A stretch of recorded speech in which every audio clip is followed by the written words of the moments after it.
হাজার প্রতিকূলতার মাঝখানেও কিছু কিছু জিনিস আছে যা বেড়ে ওঠে। কোনো কিছুই কোনো প্রতিকূলতাই তাকে আটকাতে পারে না। তবে অবশ্য কিছুটা ভাগ্যের প্রয়োজনও হয়, কিছুটা উপরওয়ালারও হাত হয়, না হলে হয় না। কেন বলছি এ কথায় পরে আসছি। Welcome to Jahanara's Bengali blog. কেমন আছেন সবাই? আশা করছি সবাই খুব ভালো আছেন। বরাবরের মতোই আজকে ব্লগটা শুরু করলাম সেই সকাল থেকে। সকালে যাবতীয় বাসি কাজ ছেড়ে রান্না বসিয়ে দিয়েছি। জানেনই তো আমার রান্না সকালে, তো সকালবেলা রান্না বসিয়ে দিয়েছি।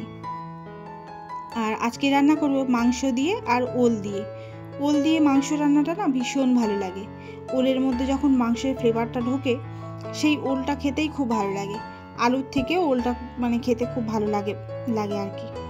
তো প্রেশার কুকারে ম্যারিনেট করে 2টো সিটি দিয়ে দিয়েছি। দিয়ে এবারে একটা হাঁড়িতে ঢেলে নিয়েছি সব শুদ্ধ। ঢেলে নিয়ে ভালো করে কষিয়ে নিয়েছি। নিয়ে আর এই যে একটু বড় বড় মোটা মোটা সাইজের ওল কেটে নিয়েছি। নিয়ে এবার ভালো করে কষিয়ে নেব। অনেকক্ষণ ধরেই কষাবো। মাংস থেকে যে ঝোলটা বেরিয়েছে বা পানিটা বেরিয়েছে সেটা যেন একেবারে শুকনো হয়ে যায়। শুকনো হয়ে গেলে আবার অল্প অল্প করে পানি দিয়ে ভালো করে কষবো, যাতে ওলটা হাফ সিদ্ধ হয়ে যায় এখানে। তারপরে পানি দিয়ে একটু ভালো করে ফুটিয়ে সিদ্ধ করব। এই যে পানি দিয়ে দিয়েছি, দিয়ে একটুখানি সিদ্ধ করতে দেবো আর কি। তারপর এদিকে বিটুলি ভেজে নেব। বিটুলি, এটাকে বিটুলিই তো বলে, পুঁই শাকের যে দানাগুলো হয় না সেটা। আমার হাজব্যান্ডের খুব পছন্দের একটা খাবার, তো ভীষণ খেতে পছন্দ করে। আর এই যে আমাদের বাড়ি এই আনা শুরু হলো, এবার যতদিন থাকবে বাজারে, যতদিন পাওয়া যাবে ততদিনই খাওয়া হবে এই জিনিসটা।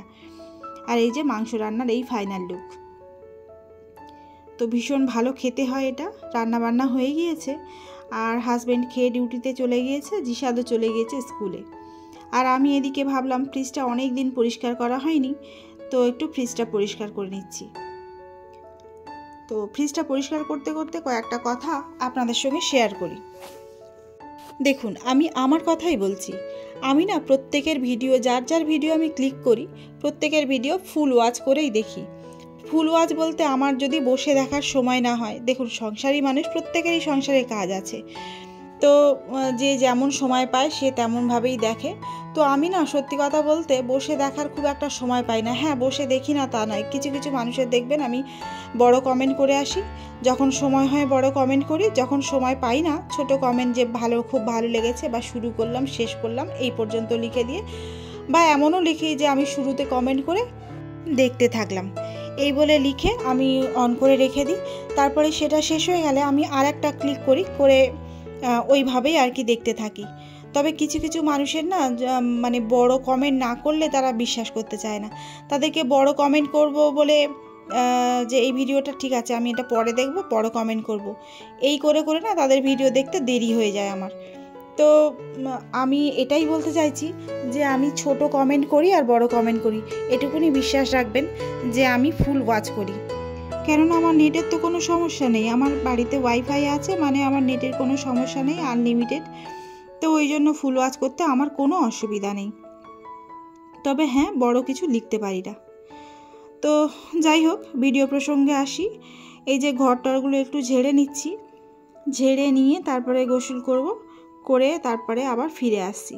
আর এই যে দেখুন, ছাদে উঠেছি। আমি যে কথাটা বলছিলাম না, যে হাজার প্রতিকূলতা সত্ত্বেও যে বেড়ে ওঠা সে ঠিক বেড়ে উঠবে। দেখুন তো কেমন একটা, এখানে না আছে কোনো মাটি আর না আছে কিছু, কিন্তু এই গাছটা দেখুন কেমন বেড়ে উঠেছে। এরকমই কিছু মানুষ দেখতে পাওয়া যায় যাদের কত বাধা জীবনে, কত বাধা, কত প্রতিকূলতা জীবনে, তবুও তারা আগে বেড়েছে, তবুও তারা কত বড় বড় জায়গায় পৌঁছে গিয়েছে, কত বড় বড় জায়গায় পৌঁছে গিয়েছে, কত নাম করেছে। আর এমন অনেক মানুষ আছে, বা এমন অনেক জায়গায় আছে, অনেক কিছু থাকা সত্ত্বেও তাদের কোনো কিছু হয়নি, কিছু করতে পারেনি। তো যাই হোক, অনেক কিছু বললাম, আর ফিরে এসেছি একেবারে সন্ধেবেলা। আজকে জিসাদ আবদার করলো আমার কাছে যে মা, আব্বাকে বলো না যে একটু মোগলাই নিয়ে আসতে। তো মোগলাই বলতে মোগলাই পরোটা নিয়ে আসতে। তো আমি হাজব্যান্ডকে ফোন করে বলেছিলাম একটু মোগলাই পরোটা নিয়ে আসতে, ছেলে যা খাবে বলে জেদ করছে। তো ছেলে আবদার করবে আর বাবা আনবে না, তা হয় না। তো ওই জন্য নিয়ে এসেছিলো 2 প্যাকেট, মানে 2টো মোগলাই পরোটা। তো আমাদের এখানে না এটা খুব ভালো করে। আর এই যে আমি শাশুড়ির জন্য একটু তুলে রাখলাম, উনি এখন নামাজ পড়ছে, নামাজ পড়া হয়ে গেলে দিয়ে দেবো আর কি। তো তো আমি তো মানে যার জন্য রেখে দিই, মানে রেখে দেওয়ার কারোর জন্য হলে আমি আগে তুলে রাখি। আর এই যে জায়ানের জন্য দুধ করে নিয়ে এসেছি, ওর তো গালে ঘা, ওই জন্য ঝাল জিনিসটা খেতে পারবে না তাই।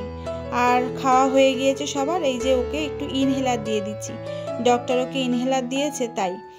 এটা না ওর যখন 1.5-2 বছর এরকম বয়স ছিল বা 6 মাস এরকম বয়স ছিল, তখন ও ডক্টর ওকে এই ইনহেলারটাই দিয়েছিলেন।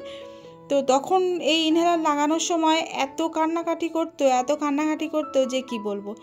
এখন নিজে থেকে দেখছি, নিজে থেকেই বলছে ও মা এটা করবে না, এটা দেবে না আমাকে, এই ওষুধটা দাও, এরকম বলছে। তো এইটা দিয়ে দিচ্ছি ইনহেলার।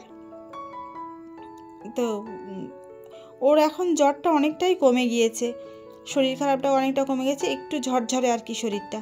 তবে হ্যাঁ, মাঝে মাঝে জ্বর আসছে, আর শরীরটা ভীষণ দুর্বল, আর গালটা ফোলা এখনও রয়েছে, ইনফেকশনটা এখনও রয়েছে আর কি। তো তারই মাঝখানে একটু শরীরটা ভালো হয়েছে, আর ও প্রতিদিনই পড়তে যায়। তো আজকের বললো যে মা পড়তে বসি, তা আমি বললাম হ্যাঁ নিশ্চয়ই বসো। তো ওকে পড়তে বসি, আর আমি পাশে বসে জামা কাপড় গোছাচ্ছিলাম। আর ক্যামেরাটা এমন জায়গায় রেখেছি যে আমি জামা কাপড় গোছাচ্ছিলাম সেটা আর কি দেখা যায়নি, এই একটু একটু দেখা যাচ্ছে আর কি। তো চলুন ওকে পড়িয়ে নিই, আর ভিডিওটা এই পর্যন্ত রাখি। দেখা হবে পরবর্তী কোনো ভিডিওতে, ততক্ষণ ভালো থাকবেন, সুস্থ থাকবেন।